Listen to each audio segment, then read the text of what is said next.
Hello, this is Prince of Somnia, and welcome back to more Let's Play Xenoblade Chronicles 2. In the last episode, we saved Pyra from getting annihilated by a big cannon. In this episode, we're going to save Genbu from getting annihilated by a lot of pressure by going down and finding the Omega Fetter near its head down on the lower level. Now, you may have seen there I had to disengage Wolfric from my party because his Blade quest would have activated automatically had I just simply walked down the normal way. And I don't want to do his Blade quest. Right now, at least, anyway. By the way, as for what I'm going to be doing in terms of Blade and side quests, there are some side quests that I'm not going to do until I finish the game, because I would rather use my main file, which has a lot more available in terms of resources than this file. But for the side quests I am willing to do during the main storyline, I'm going to be holding off on them until Chapter 8, actually. I just want to keep moving on with the plot until we get there, because it's actually starting to pick up pretty well, and because it's straight up more fun to record. Now, as for Blade quests, my other file has every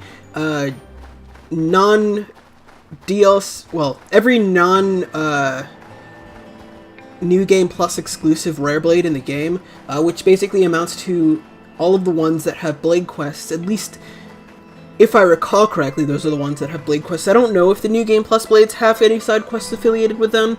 I'd have to look that one up, but I don't believe they do. So, yeah, I mean, if that's the case, then there's just one New Game Plus Blade I'm missing. But in any case, what that means is that for Blade quest purposes, I'm going to be holding off on every single one of them up until I get to the end of the game, so I can use my other file to show off every Blade quest in the game, one per episode. So there you go. That's why I haven't been doing a whole lot of side stuff right now, so I'll just keep moving on. There's also a rare blade that you can get with another sort of side event, not a side quest, but a side event much like we got Cassandra's, but that one requires grinding a little bit, and, well, yeah, I'm just going to hold off on that until Chapter 8 as well, because even though I really do recommend, if you're planning on using Zeke in the near future, I really do recommend getting that rare blade. You don't have to get it now, and since I have Cosmos, it's kind of obsolete, so I'm just going to keep what I have ready, and we'll just move on. Your party at this point, I recommend having Rex with Mithra, Wolfric, and Rock, Nia with Dromark and 2 healers, and Morag with Brigid, Aegeon, and either Cassandra or another tank if you happen to have them. Anyway, as you may have noticed while I was walking here, it's kind of a straight path to get where we're going right here, at least for now. Let me just zoom in a little bit here. We headed down this way, and then straight south from here, and now we're on this little island over here. Now, we need to get to that island over there, but as you may notice, the bridge is out! Whatever shall we do? Well, this one took me a really long time to find out, but what you need to do is walk over here, onto that little ice thing, and then fall down, which frees up this precarious icicle, which you can then interact with to push over. You don't need any field skills or anything to do this either, which is very odd, but very welcome, because field skills are terrible. And now we have a way to cross. The Tantal Pillar area, the upper level, isn't that hard to navigate, but there are some areas that can be very confusing for a first-timer that I want to help you navigate with in order to avoid said confusion, because, well, when I played the game the first time, I did get very confused, and that ended up with me being unbelievably tilted, which is never fun. Hey, look what I found! I will say this Let's Play has been a faster and less tilting playthrough of Xenoblade Chronicles than either of my first 2 playthroughs, so I guess that's always a plus. I mean, we've had our fair share of pretty bad luck, and just kind of bad play on my end for being distracted while talking, but it's honestly gone pretty smoothly, and I mean, we're in Chapter 6 at 30 hours, which is ridiculously fast. Well, not ridiculously fast, but pretty darn fast. The game is roughly 70 hours long, and we're definitely beyond the halfway point here. Anyway, here on Lumos Pillar, the directions to go from where to go here are kind of confusing. So we want to go this way, to the right. You see those staircases? Or that staircase right over there? Instead of taking that, we want to take the staircase that goes down right over here. And if you keep following it down, and you go to the edge of the platform over here, you'll get into a fight with a Regal Arachno. No, but where you actually want to go is down this ramp over here, because that actually leads down to the lower level. It's really out of the way and kind of hard to see, which is why I wanted to make special note of it, just to point you in the right direction, because otherwise you might get totally lost in this area, which is never fun. I've had that happen to me before, so I figured I'd spare you the trouble and just show you how to get here. We finally have a Geon, so we can finally pull off Light Water without Mia's help. That's always a nice thing to be able to do. Geon is just so good. Anyway, let's actually equip Rex with the appropriate accessories instead of having him around button naked. Let's see, we want a Modern Metal and Zeke's Overclocking Bangle. And now we should be good to go. I'm basically going to have Rex equipped with an Overclocking Bangle and a Crit Heal Medal for the rest of the game. But yeah, this is the way you want to go. It can be kind of hard to identify where you need to go, just because the mini-map is really useless. There's a unique monster here called Spring Shower Elliot that I'm going to completely ignore because there is... well... yeah, because he has like a quest objective sort of a thing tied to him. It's not really a quest, but it is something I wanted to show off, probably in the post-game, so I'm just going to avoid Spring Shower Elliot and call it a day. It's because he ties in with another unique monster that you can find in the area. But anyway, let's continue down, all the way down this platform, or this pillar. It's basically just a string of ramps and staircases until you get to the bottom. Yeah, the hard part is just navigating Lumos Pillar to the point where you find this ramp. Once you find it, it's basically smooth sailing all the way down to the bottom. And unfortunately, even though I've been skipping a lot of travel by jumping off of cliffs, you can't jump off of the pillars because the jump is incredibly massive and would kill you in a heartbeat. But I'm sure you knew that already. / I'm sure you've tried that already. A new locale. I'll be honest, I actually didn't think Tantal had a lower level the first time I played the game. Like, before I actually had to go down here. Like, when I was still heading towards Theosaur, I thought the lower level was just there for aesthetics, but like, you couldn't actually go there. I don't know why I thought that. I honestly should know better, because I've played other Xeno games before. Or Xenoblade games, rather. But yeah. Anyway, we can just slide down here, and we're basically going to make a beeline straight for where the Omega Fetter is. We're right here, and we need to go all the way as far to the west as we possibly can. So I'm just going to keep walking. Monsters in here range from not that tough to way beyond your pay grade, so you want to be kind of careful about it, but yeah, you should be fine during the daytime. It's during the nighttime when a lot of the really tough stuff comes out, especially during certain weather effects. This lake is frozen. Interesting. Hey, look what I Central found. Ether Boulder. Congratulations. Huh. You know, I don't actually think I've ever seen this landmark. Like, I've never gotten this landmark before.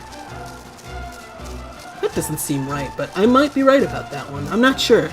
I certainly didn't explore absolutely every area in the game the first time I played the game, since I didn't actually know where every area in the game was, but these days the wiki is updated to a point where I can just use it to identify what areas I need to go to and things like that. The wiki's been super helpful, by the way, for not just making this Let's Play, but for also writing my guide. It helped a lot with determining what exactly the enemies were in each and every single area in the game, except apparently the old factory, which was woefully incomplete the last time I saw it. But anyway, let's head down here into the Great Pillar Passage. Congratulations. And see another cutscene. Eventually.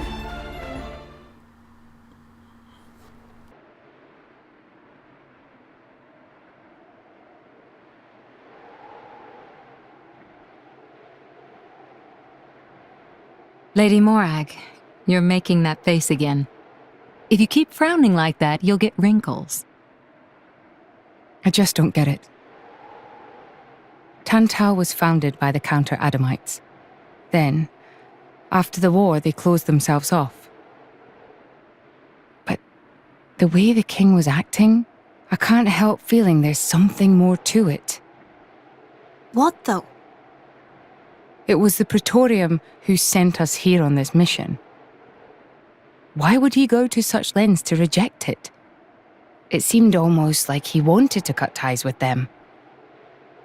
You think Indol is holding something else over Tantal? That would be an explanation, yes. Zeke, do you know anything useful? Nope. There's no records from back then. How about you? There's nothing in my journal from that period. I might have been returned to my core for some reason or other. Do you know anything about those days, Gramps? No, I was somewhere else at the time. And matters of human kingdoms and so on didn't interest me much. Geez, Gramps. What's the point of keeping an old-timer like you around if you don't even know anything? Sometimes, it's funny how much you sound like Corinne. So you think the king wasn't telling us everything? There is a chance. Do you think it may be related to Jin and his comrades using Torna's name? If you saw the last state of humanity, you'd understand. Now that you have come this far.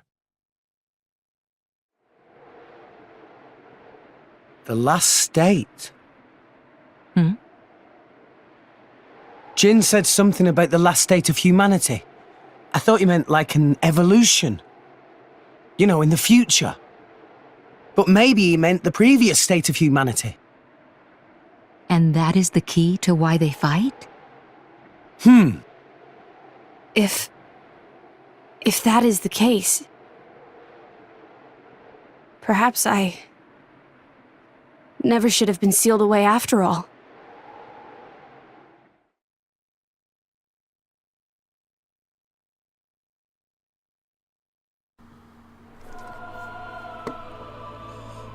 Interesting.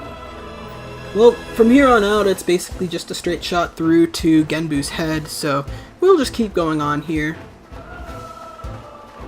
I've likely fast-forwarded a lot of the travel time, since it's really not that interesting. We didn't do a whole lot of fighting, we just sort of skipped through everything, but yeah. I really do like the aesthetic the Great Pillar Passage has going for it. I'm kind of a big fan of the Ancient Ruins shtick myself, and having the snow kind of overlay that is also pretty interesting too. Congratulations.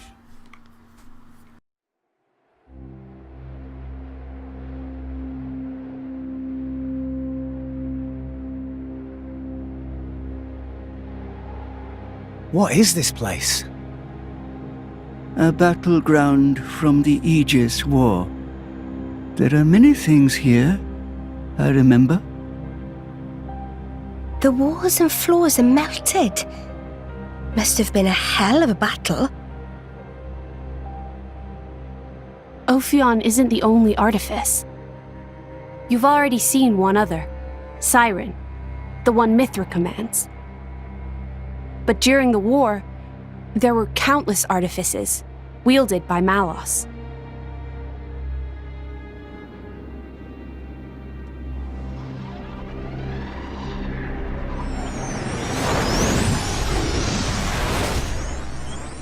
So, it's a site of a fight against him. Say, what are these artifices anyway? We've only actually met Ophion.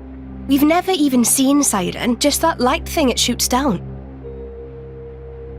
They're a power granted to the Aegises. Divine swords sleeping in Elysium, far above us all. Hold on, I thought Elysium was a paradise, not a scary weapon stash. I don't know. What do you mean you don't know? All that I can find in the corners of my memory is that townscape. I don't know why Father created me, or created the artifices. That's what I want to find out. Pyra. It's okay. We'll find out once we get there. I don't think... Open a chest, it might turn out great. But until then, it's just a crate. That's rule 4 of the Salvager's Code. Ha ha! Rex, comparing Elysium to dirty old sea junk?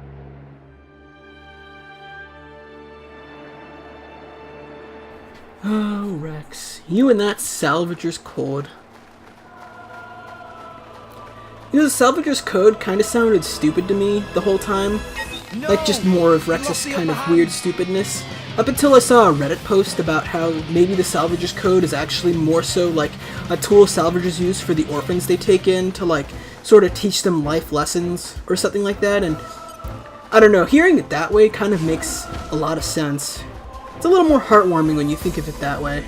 You know, since the Salvagers at the Argento Trade Guild do tend to take in a lot of orphans, just like they did back in Chapter 4, if you recall.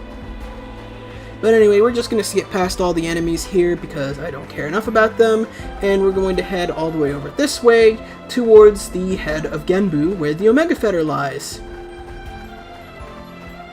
In the next episode of Let's Play Xenoblade Chronicles 2, yeah, I'm going to cut it off here because the next episode is going to be a doozy. And by a doozy, I mean long enough to where I feel justified in cutting the episode here. See you guys then. Let's turn back time a little bit here. There we go. Now for sure, see you guys then.